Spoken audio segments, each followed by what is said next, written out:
तीसरा पॉइंट जो मैं पहले बताऊंगा, सुधार स्पाइन क्लॉकवाइज, स्पाइन क्लॉकवाइज। चौथा इसमें आ जाएगा ऑर्गन क्लियरेंस। यहां से शुरुआत करेंगे कमर दर्द की। अगर हमें कमर का कोई पेशेंट आता है तो पहले यहां से शुरुआत करेंगे, फिर आगे के पॉइंट देंगे।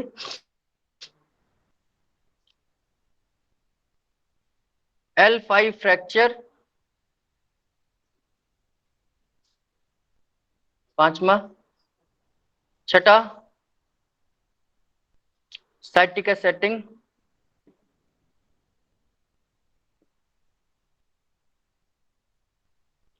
सातवां फोल्डेड लेग,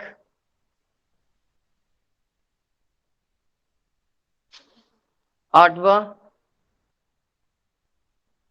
कुर्सी आसन, नौवां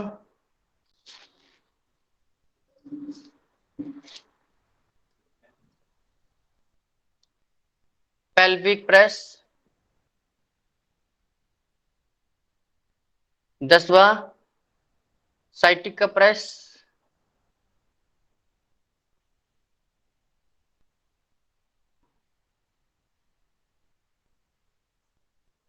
1 2 3 4 5 6 7 8 9 10 11।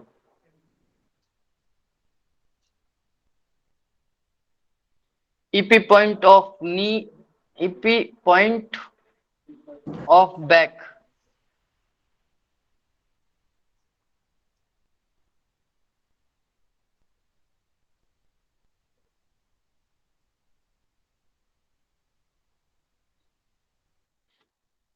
ABD setting.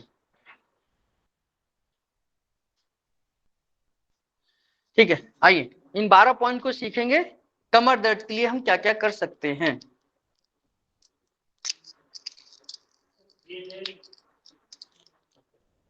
कौन?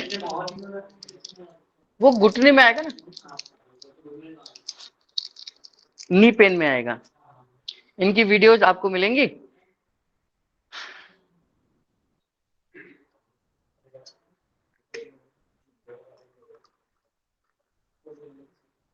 इनकी केमिकल वीडियोज भी मिलेंगी कि अगर डीजनरेशन है, एंक्लोजिंग है, क्या है, तो उसमें हमें क्या क्या ट्रीटमेंट देना चाहिए।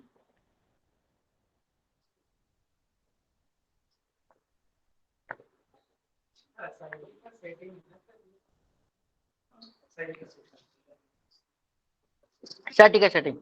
और आप लोग सभी से रिक्वेस्ट है, चाहे ऑनलाइन इस कार्यक्रम को देख रहे हो, अटेंड कर रहे हो, चाहे ऑफलाइन कर रहे हो, ये वीडियोस आप लोग कहीं भी शेयर नहीं करेंगे, है ना, क्योंकि ये वीडियोस केवल आपके लिए है, आपके पर्पज से है, तो ये आप तक ही रहनी चाहिए। आप लोग इसको कितनी बार देखें कोई दिक्कत नहीं है, लेकिन ये शेयर नहीं करनी है आगे, है ना। आपने भी कुछ धन खर्च कराई है, तो बिना धन खर्च किए अगर हम भेज देंगे आगे, तो फ्री की चीज की कोई वैल्यू नहीं होगी, है ना।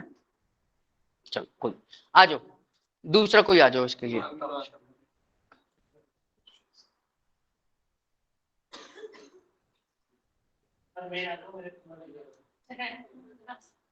नी पेन पे आ जाना, घुटने वाले एरिया पे आ जाना।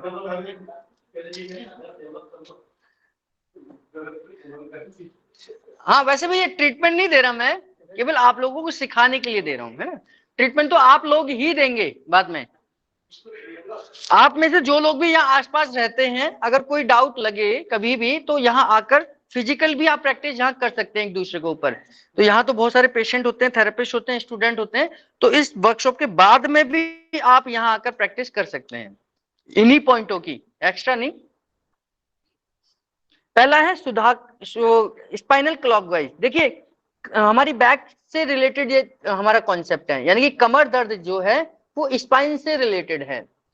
तो स्पाइन से रिलेटेड है तो पहले हमें पूरी स्पाइन को रिलैक्स करना चाहिए। हमें स्पाइन को पूरा रिलैक्स करना है। और जब भी आप इसके लिए ट्रीटमेंट दे रहे हैं स्पाइन के लिए, तो आप ध्यान करेंगे पेशेंट आगे, यानी कि जो आगे की पॉकेट है, जेब है, बेल्ट है, ये सब खाली कर बैठना है। खास तौर से लेडीज पहले क्या करती थी, पर्स रख लेती थी यहाँ पर, तो पर्स भी निकलवा कर रखना है, क्योंकि एक बार हमने देखा वो पर्स के अंदर एक सिक्का खड़ा हुआ और हमने पीछे झटका दिया, कड़क, यानी कि स्पाइन यहाँ से रिब्स क्रैक हो सकती है ना। तो सारे के सारा सामान आप बाहर निकलवा कर रखेंगे, पहले चेक कर लेंगे तभी ट्रीटमेंट देंगे। अब क्या करना है, इसके बाद में पेशेंट उल्टे लेट गया, और उसके बाद स्पाइन को रिलैक्स करना है स्पाइनल क्लॉकवाइज। इनकी स्पाइन यहां से शुरुआत होगी, ये सर्वाइकल के मनके हो गए, ये सर्वाइकल के मनके हो गए, यहां से यहां तक ये हमारे थोरेसिक के मनके होते हैं, इनको हम पीठ के मनके बोलते हैं। यहां से यहां तक ये हमारे लंबर के मनके हो गए, लंबर के मनकों के बाद ये हमारे सैक्रम के मनके हो गए, और यहां से लास्ट में होती है हमारी टेल बोन, है ना। तो ये हमारा सर्वाइकल, फिर थोरेसिक, फिर लंबर, फिर सैक्रम, फिर हमारे टेल बोन। इस तरीके से हमारे ये मनके होते हैं। जब भी आप एमआरआई की रिपोर्ट कराएंगे, जब भी आप एक्सरे की रिपोर्ट कराएंगे, तो उसमें साफ साफ लिखा होता है कि सर्वाइकल के मनकों में दिक्कत है, या थोरेसिक के मनकों में दिक्कत है, या लंबर के मनकों में है, या सैक्रम के, है ना। ठीक है, तो सर्वाइकल के यानी कि ये स्पाइन से रिलेटेड सारी, क्योंकि यहाँ दर्द है तो इसका मतलब है कहीं ना कहीं यहाँ से भी दिक्कत हो सकती है। तो रिलैक्स करेंगे, हथेली को इस तरीके से रखना है और क्लॉकवाइज घुमाना है, एक एक मनके के ऊपर क्लॉकवाइज, मनके के ऊपर ही ये ट्रीटमेंट जाएगा, आराम से घुमाना है। 3-4 बार घुमाने के बाद फिर एक मन का नीचे आ जाना है, फिर क्लॉकवाइज पूरा घुमाना है,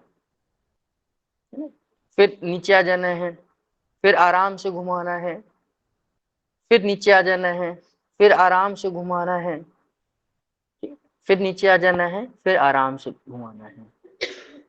ठीक, फिर हाँ ओवरलैप करना है, जगह नहीं छोड़नी है, हर एक मनके के ऊपर आपके क्लॉकवाइज होना चाहिए। हम क्या करना है, हाँ 3-3 बार हम मनकों को रिलैक्स कर रहे हैं, जिनको जकड़ी हुई स्पाइन है ना उनको रिलैक्स करना है, क्योंकि हम कमर के दर्द के लिए ट्रीटमेंट दे रहे हैं। तो पहले पूरी स्पाइन को हमने रिलैक्स करना है। जिनकी स्पाइन में दिक्कत होगी आपको रिलैक्स करते ही पता लग जाएगा कि कहाँ का दर्द है, इनको बहुत दिक्कतें हैं, इनकी स्टिफ है स्पाइन, है ना। तो ये अपना पोजीशन कैसा रहना चाहिए?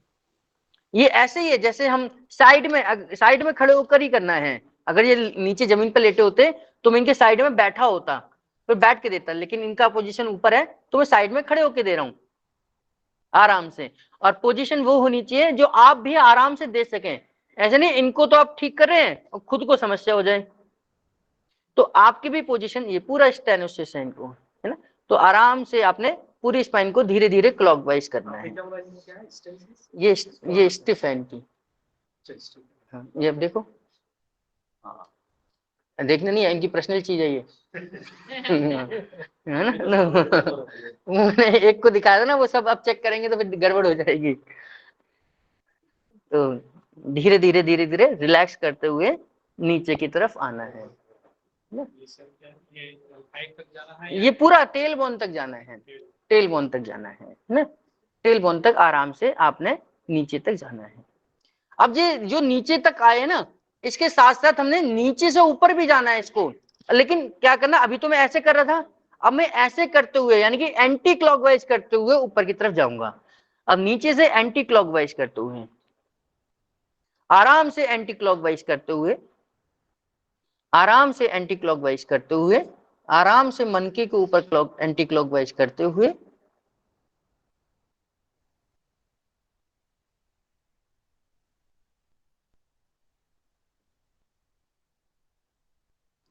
ठीक है, आराम आराम से करना है। और जितना आप आराम से करेंगे स्पाइन उतनी ही ज्यादा रिलैक्स होगी। अब ये धीरे धीरे आपने ऊपर तक चले गए।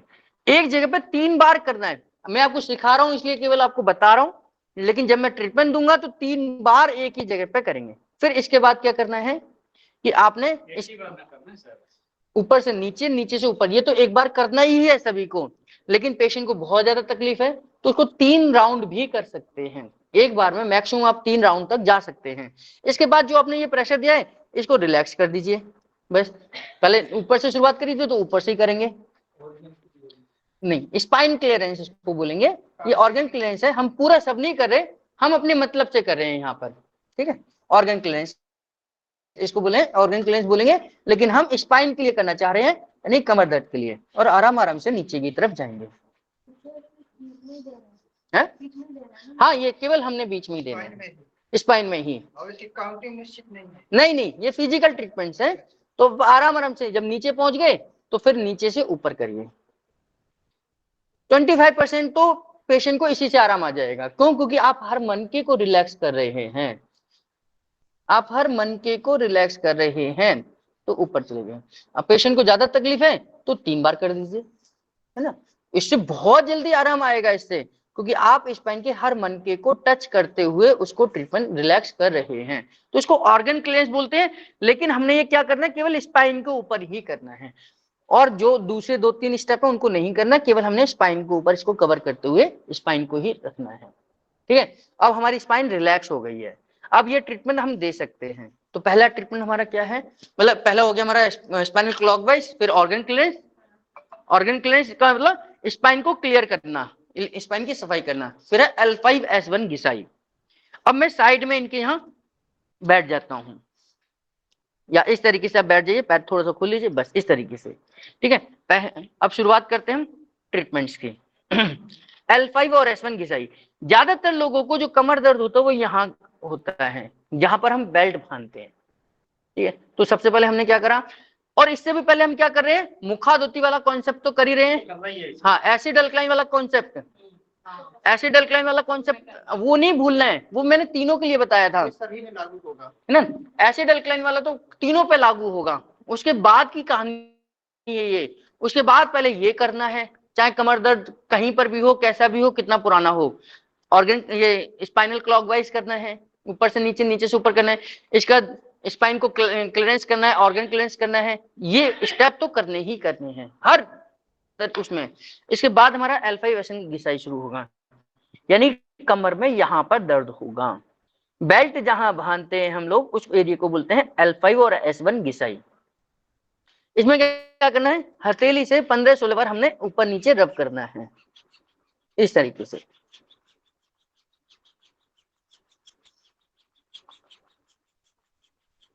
पंद्रह 16 बार हमने यहां करना है सेंटर में, 15-16 बार हमने राइट में करना है।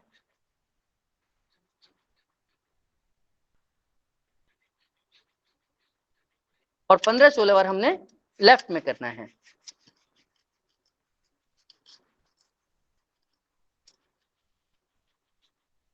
ठीक है, तो 15-16 बार हमने बीच में रब किया, 15-16 बार राइट में करा, और 15-16 बार हमने लेफ्ट में करा।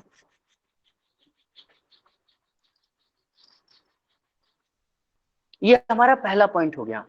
इसके बाद कमर को और ट्रीटमेंट देना है, तो दूसरा पॉइंट हमारा L3-4-5। तो ये जो एरिया था हमारा क्या था, जहां हम बेल्ट बांधते हैं, अब इसको बोलते हैं L5S1 घिसाई, और यह L3-4-5, यानी कि इससे ऊपर के मनके की बात कर रहे हैं हम, यहाँ की ये कर रहे हैं। तो अब हम क्या करेंगे, दोनों हाथों को इस तरीके से रखेंगे, हथेली को, ये कोर्स से रिलेटेड नहीं है, उन लोगों को ध्यान करना।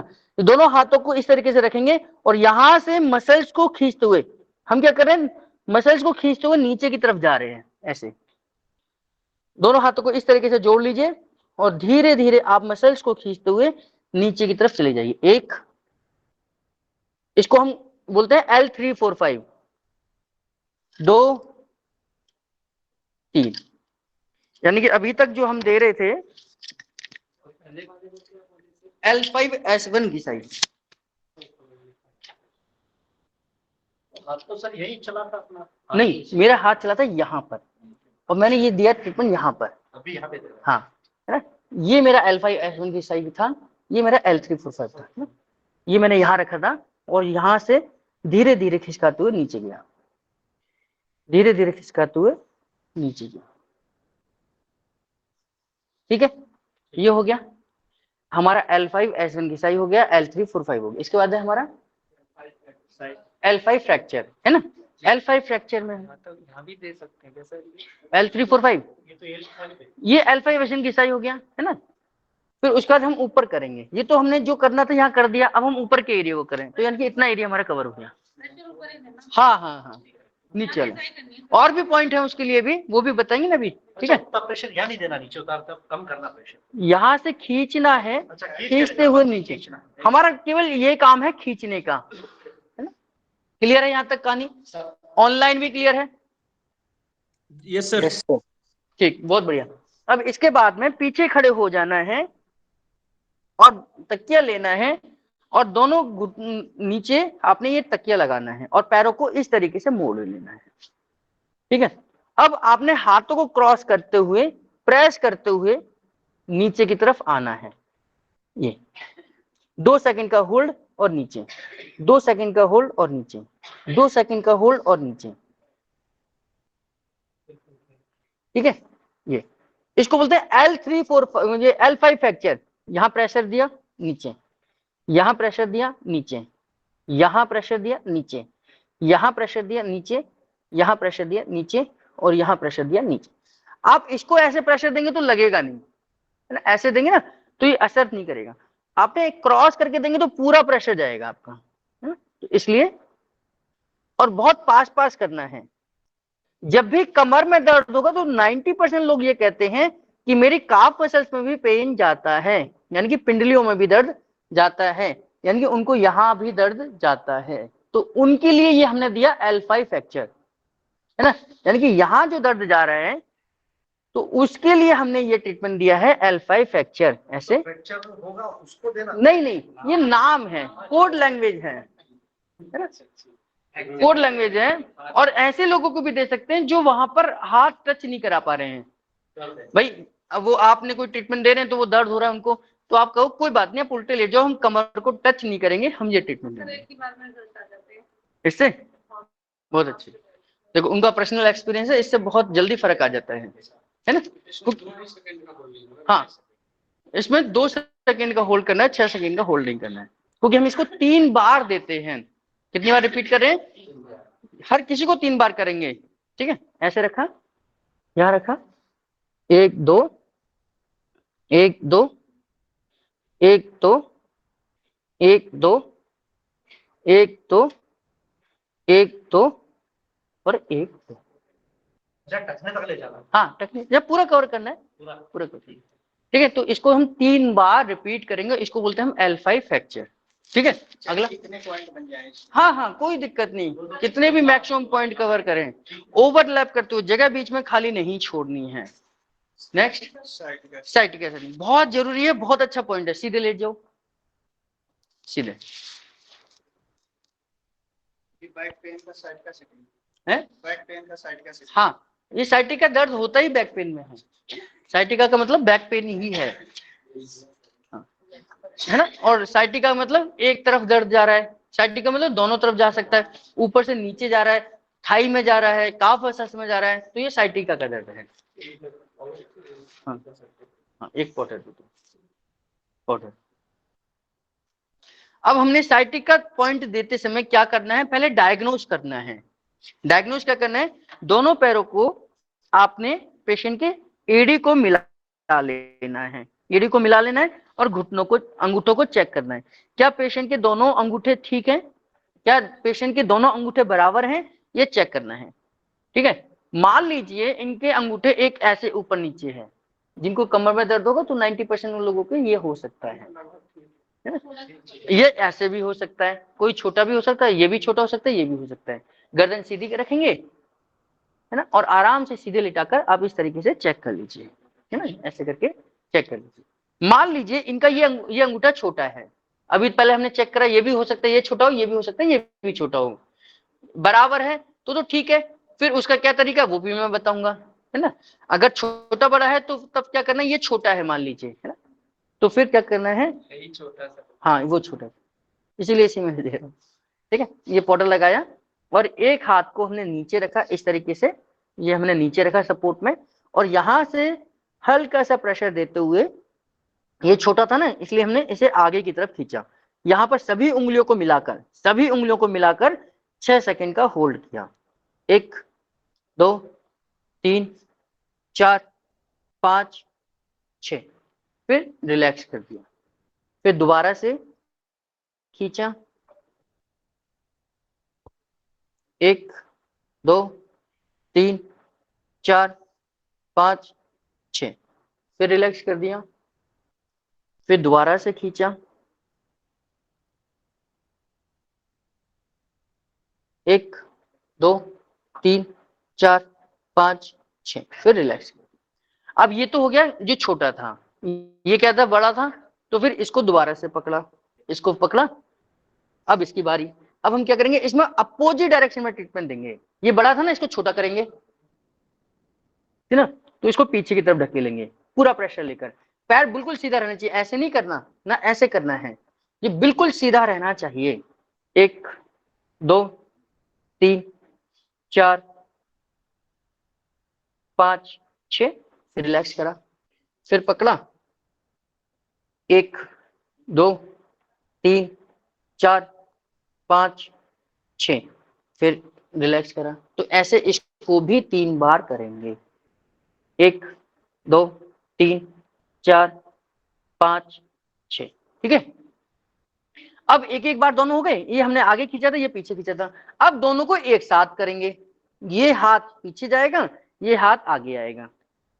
1 2 3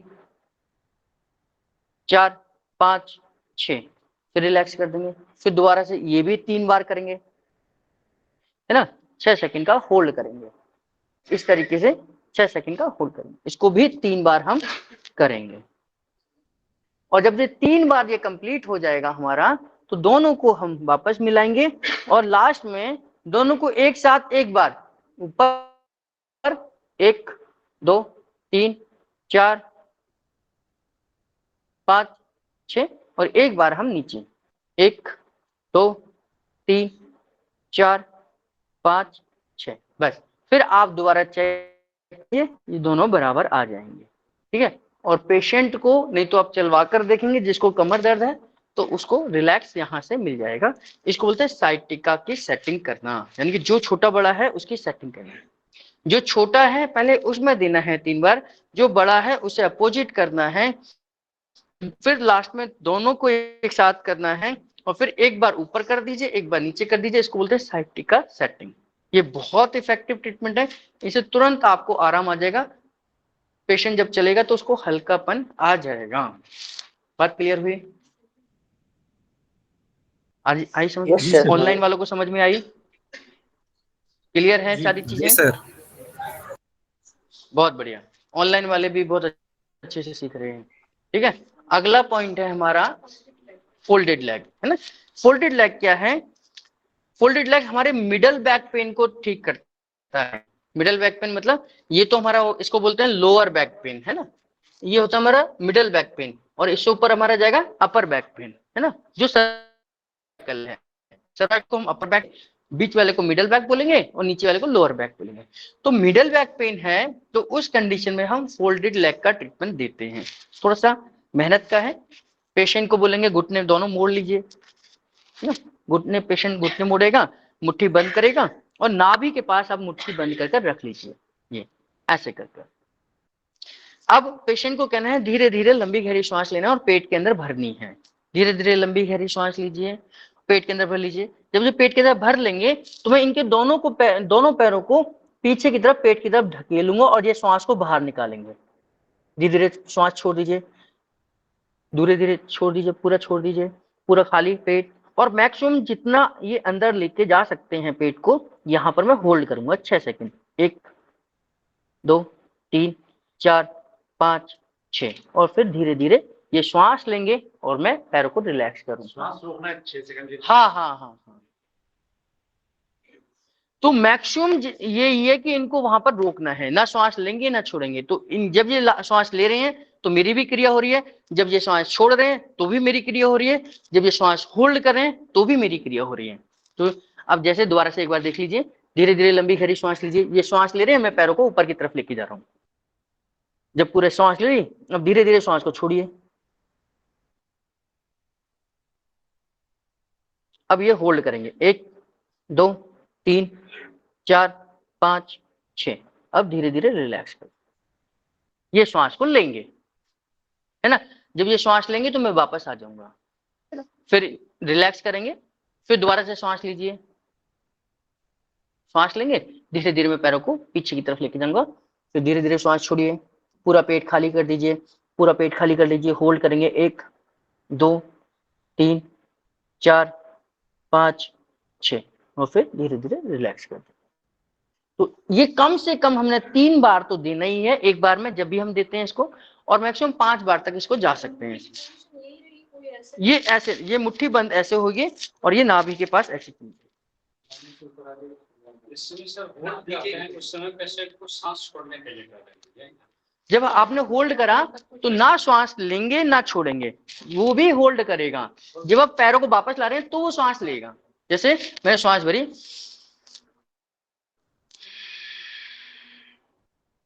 होल्ड, यहां ना लेना है ना छोड़ना है, फिर धीरे धीरे श्वास लूंगा, फिर धीरे धीरे छोड़ूंगा। ठीक है, तो पेशेंट और आपकी क्रिया एक साथ चलेगी। और फिर पेशेंट जब हो जाएगी कंप्लीट, फिर धीरे धीरे पैरों को नीचे करना है, उठाकर नहीं रखना, धीरे धीरे खिसकाते हुए नीचे लेकर आना है। ये ध्यान करना, पैरों को खिसकाते हुए नीचे लेकर आना है और पेशेंट को बहुत आराम मिडल बैक पेन में आ जाएगा। ये मिडल बैक पेन के लिए है।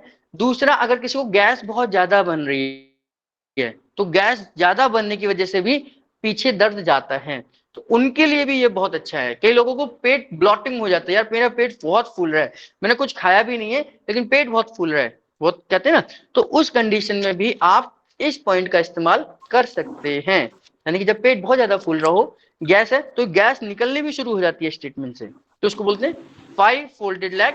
कम से कम 3 तो देने ही है, और नहीं तो आप 5 दे सकते हैं। सर एग्जैक्ट पॉइंट मुट्ठी का रखने का है सर? देखिए, मुट्ठी अंगूठे को अंदर लेकर बंद कर लीजिए और यहां से इसको नाभि के ऊपर रखिए, बस ये नाभि के ऊपर रखना है इस तरीके से, ठीक है।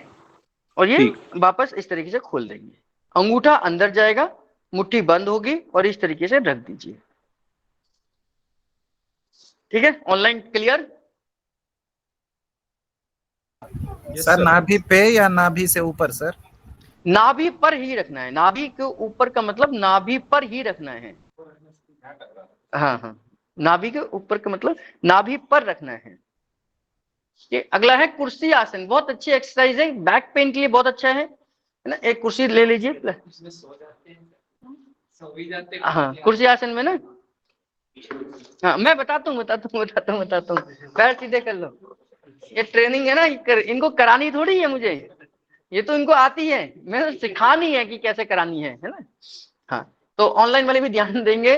जब भी हम किसी की कुर्सी आसन लगाते हैं, देखिए कुर्सी आसन का मतलब है पीठ और पेट, पीठ और पेट की कोई भी समस्या हो, पीठ मतलब कमर हो गया, और पेट, आप उसमें ये कुर्सी आसन करा सकते हैं। कुछ सावधानियां जरूर रखनी है, जहां पर हम गलत कर देते हैं और उसका फायदा नहीं होता। पहला काम है कि पैर को पेशेंट को धीरे धीरे ऊपर की तरफ उठाने हैं, ये ऐसे उठाकर नहीं करना है, ये खिसकाते हुए लेकर जाने हैं। ये पहले पैर मोड़ लीजिए, इसके बाद कुर्सी रखिए, उसके बाद पेशेंट को पैर नहीं रखने हैं। ये ध्यान करना, पेशेंट अगर पैर उठाकर रखेगा तो कमर दर्द आ सकता है, नाभि खिसक सकती है।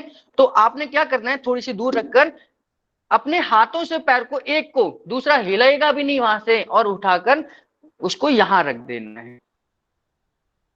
फिर दूसरा पैर उठाना है, आपने उठाना है, पेशेंट नहीं उठाएगा, यहां रख देना है। ठीक है, अब यहां से रखने के बाद कुर्सी को थोड़ा सा मैं आगे की तरफ करूंगा, और इस कंडीशन में ये कुर्सी ऐसी ही खांचे वाली होनी चाहिए, यानी कि उसमें खांचे होने चाहिए। और इस खांचे का मतलब, अगर मैं ऐसे रख दूंगा तो इनको कॉन्शियस बना रहेगा ब्रेन की, मेरे पैर ना गिर जाए, इधर उधर ना गिर जाए, तो ये खांचे में फंसने के बाद में ये कहीं भी नहीं जाएंगे। ठीक है, अब दूसरी कंडीशन क्या है, हो सकता है कि जैसे मैंने पैर ऊपर रखे, इनको कमर में दर्द आ रहा हो, खिंचाव आ रहा हो, तो उस कंडीशन में मैं कुर्सी को थोड़ा सा आगे या थोड़ा सा पीछे करूंगा। वह पोजीशन जब पेशेंट को बिल्कुल भी दर्द ना हो, उस पोजीशन में कुर्सी को होल्ड करना है, यानी कि उस पोजीशन में पेशेंट को कम से कम 15 से 20 मिनट लेटना है। अगर पेशेंट को दर्द हो रहा है तो कुर्सी को थोड़ा सा आगे या कुर्सी को थोड़ा सा पीछे, इस तरीके से सेटिंग करनी है। तो ये सेटिंग जरूरी है। हम क्या करते हैं, कुर्सी लगा के छोड़ देते हैं। अब पेशेंट को कमर दर्द हो रहा है, उसको लगता है कि यही इसका तरीका है। पोजीशन वो होनी चाहिए कि आपकी कमर में दर्द बिल्कुल भी नहीं होगा या ना के बराबर होगा, और वो पोजीशन आएगी और 100% आएगी। हमने अभी तक जितने भी पेशेंट को कराया है, चाहे कितना भी भयंकर पेन क्यों ना हो, उस कुर्सी लगाते ही, उसकी पोजीशन सेट करते ही उनको कमर में रिलैक्स मिलता है। जिस पोजीशन में उनको मैक्सिमम रिलैक्स मिले या 100% रिलैक्स मिले तभी वो कुर्सी छोड़नी है, मतलब इस पोजीशन में छोड़ना है। अब इसमें क्या करना है, दूसरी कंडीशन और अच्छी, मतलब और क्या ध्यान करना है, हाथों की पोजीशन बिल्कुल सीधी होगी, हाथ बिल्कुल रिलैक्स रहेंगे, पेशेंट की गर्दन बिल्कुल सीधी होगी। गर्दन ऐसा नहीं है कि वो पेशेंट हुआ लेट तो गया, मोबाइल भी यूज कर रहा है अपना लेटे लेटे, वो नहीं करना। मोबाइल यूज कर रहे हैं तो वो कुर्सी आसन का आपको लाभ नहीं मिलेगा, पेट में उसका आराम से 100% हाथ सीधे, 100% गर्दन सीधे और 100% आप रिलैक्स होने चाहिए, आंख बंद करके लेटो। कई पेशेंट सो जाते हैं, सोने में कोई बुराई नहीं है, सो सकते हैं, पेशेंट तो सो सकता है, लेकिन थेरेपिस्ट को नहीं सोना है। थेरेपिस्ट को ये ध्यान करना है कि 15 मिनट या 20 मिनट होते ही उसी कुर्सी हटानी है। ऐसे नहीं पेशेंट भी सो रहा है और बगल में थेरेपिस्ट भी लेट जाएगा, चल तू भी लेट जा मैं भी सो जाता हूँ, वो नहीं करना है। नहीं, तकिया नहीं लगाना है, रिलैक्स होके एकदम गर्दन सीधी रहेगी, तकिया हमें जरूरत नहीं है। सीधे लेटते समय तो तकिया की आवश्यकता ही नहीं है हमें। अब जब पहले मेरी बात कंप्लीट हो जाएगी ना, फिर आप लोग क्वेश्चन कर लेना ऑनलाइन में जो है। और देखो म्यूट कौन, अनम्यूट होगा कोई, सब्जी बेच रहा है कोई, मूली बेच रहा है कोई, अनम्यूट म्यूट कर दो उसको, उसको भी नहीं पता वो अनम्यूट हो गया। तो उसके बाद मान लीजिए 15-20 सेकंड हो गए, टेक्निक भी ध्यान करना है, ऐसा नहीं कि अच्छा पैर खींच लो पीछे, नहीं ऐसा नहीं करना। कुर्सी को थोड़ा सा पीछे की तरफ हम लेके जाएंगे, पैर को पहले थोड़ा सा इधर खींचेंगे, फिर इस पैर को इधर खींचेंगे, अब एक पैर को ऊपर उठाएंगे और साइड में रख देंगे, ठीक है। अब दूसरे पैर को उठाएंगे, फिर दूसरी साइड में रख देंगे, अब कुर्सी को उठाकर वापस नीचे रखेंगे, दोनों पैरों को मिलाएंगे और फिर धीरे धीरे खिसकाते हुए नीचे लेकर आएंगे। ये ध्यान करना कि, और ये सीधे जब हो जाएंगे इसके बाद पेशेंट को जाने के लिए नहीं बोलना, 2 मिनट पेशेंट सीधे ही लेटा रहेगा। क्यों? क्योंकि अभी सर्कुलेशन कहाँ था, अपर पार्ट में था, लोअर पार्ट में तो सर्कुलेशन था ही नहीं, 15-20 मिनट लोअर पार्ट में सर्कुलेशन पहुंचा ही नहीं, और आप जैसे ही अचानक से बोलेंगे तो जो आपने जितना फायदा किया है उतना ही नुकसान हो जाएगा। तो पेशेंट को सीधा लिटाकर 2 मिनट लेटना है, 2 मिनट के बाद पेशेंट को बोलना है करवट का सहारा लेकर आप जा सकते हैं, क्योंकि हम इसको ट्रीटमेंट के बाद ही कराते हैं। तो ये छोटी छोटी सावधानियां जब आप रखेंगे तो 100% कुर्सी आसन का लाभ मिलेगा। नहीं तो आप कर तो रहे हैं और करवा भी रहे हैं, लेकिन आपको उसका 100% लाभ नहीं मिलेगा। अगर इन्होंने खुद ही उठाकर पैर रख दिए और खुद ही उठाकर वापस कर लिए तो इनकी कमर पर खिंचाव बढ़ेगा, ना कि कम होगा। तो इस तरीके से 2 मिनट रिलैक्स के बाद फिर आप अपनी जगह को छोड़ सकते हैं। जी, कोई क्वेश्चन ऑनलाइन वालों को पहले पूछ लेते हैं। हाँ जी, ऑनलाइन वालों, ये माइक किसका अनम्यूट है? के कोई VK करके, VK जी, देखो VK कौन है, करिए अनम्यूट, नहीं हुए, नहीं आवाज आ रही है। अच्छा, किसी को ऑनलाइन में कुछ पूछना है तो पूछो। अभी तक तो ठीक है सर, आगे कोई है ना अनम्यूट है, एक अनम्यूट है उसको करो, ठीक है। हाँ, किसी फिजिकल वाले किसी को पूछना है ऑफलाइन में, यहाँ पर सारा क्लियर है। 15 से 20 मिनट, हाँ 15 मिनट तो हमें रखना ही है, तभी इसका लाभ पहुंचता है, मतलब कमर के